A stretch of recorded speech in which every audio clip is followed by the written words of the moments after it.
Good afternoon. Welcome to City News 24/7. I'm Faiza Amin. Canada is set to have a new Prime Minister. Mark Carney, who grabbed the leadership of the federal Liberals, will be sworn in as our country's new leader tomorrow. Let's bring in Parliament Hill correspondent Glen McGregor joining us from Ottawa. Glen, transition is well underway, set to happen Friday. What can we expect?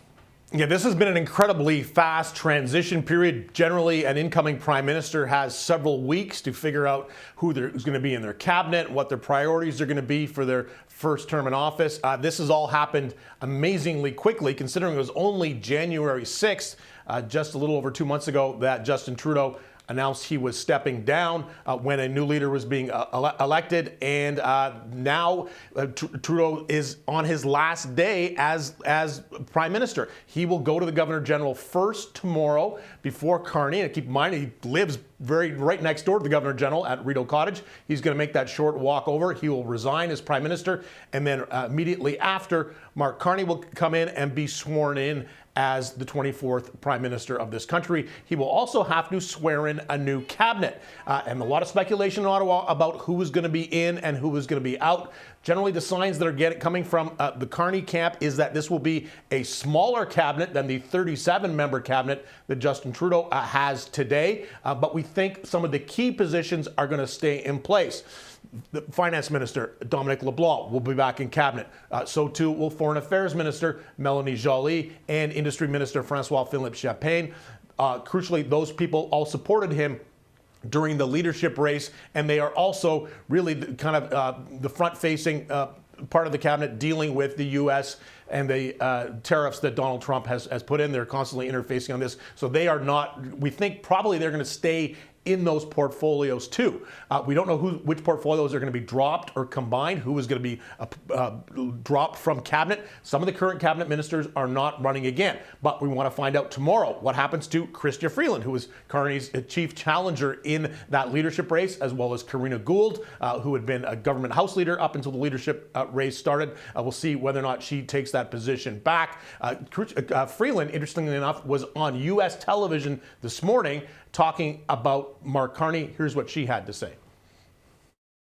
He's going to be a fantastic prime minister. He's the leader of my party. He has my full support.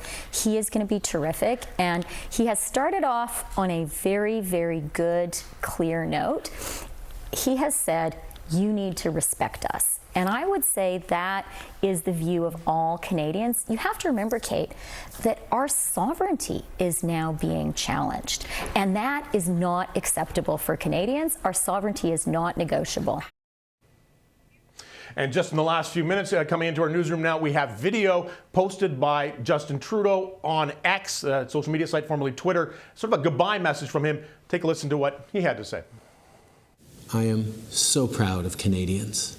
I'm proud to have served a country full of people who stand up for what's right, rise to every occasion, and always have each other's backs when it matters most.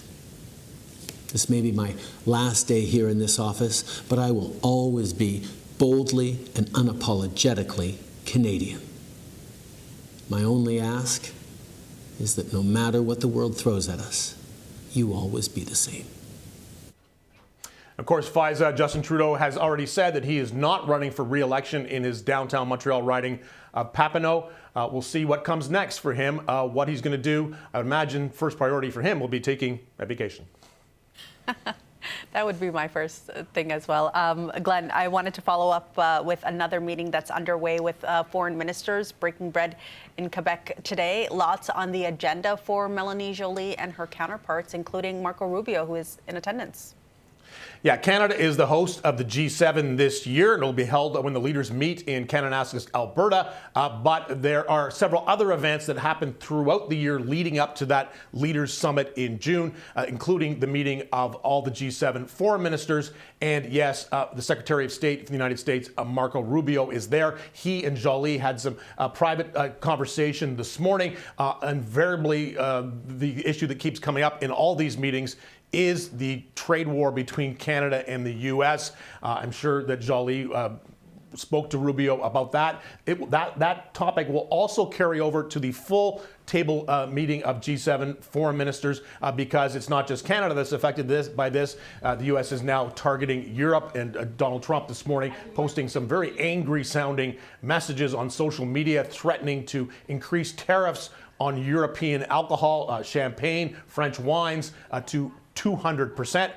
Wine drinkers in the United States are not going to like that, but just kind of a sign of how it's not just Canada that is caught up in this. The thing we're going to be looking for today, also from that meeting of foreign ministers, is whether they can agree on any kind of statement on the ongoing war in Ukraine, now into its third year. We know there are discussions underway to reach a ceasefire agreement. We're waiting to see what the Russian side says about that, but very likely that all the G7 foreign ministers, save for Marco Rubio, would be in favor of putting out some kind of statement, again, supporting Ukraine and reiterating their condemnation of Russia's invasion. But of course, we know the Trump White House really is backing away from supporting Ukraine. So Rubio's presence there could be the sticking point. And then, of course, looking forward to June, when Donald Trump will return to Canada for the first time since he attended the G7 in 2018 in Charlevoix, the same place that the foreign ministers are meeting today. And he is scheduled to come back to Kananaskis, Alberta. We'll see how that meeting goes. We know the story about the tariffs and the trade war changes really by the hour. Impossible to say what position we're in there, Faiza, by June. All right, Glen McGregor in Ottawa. We'll check back with you later on. Thank you so much. Thanks.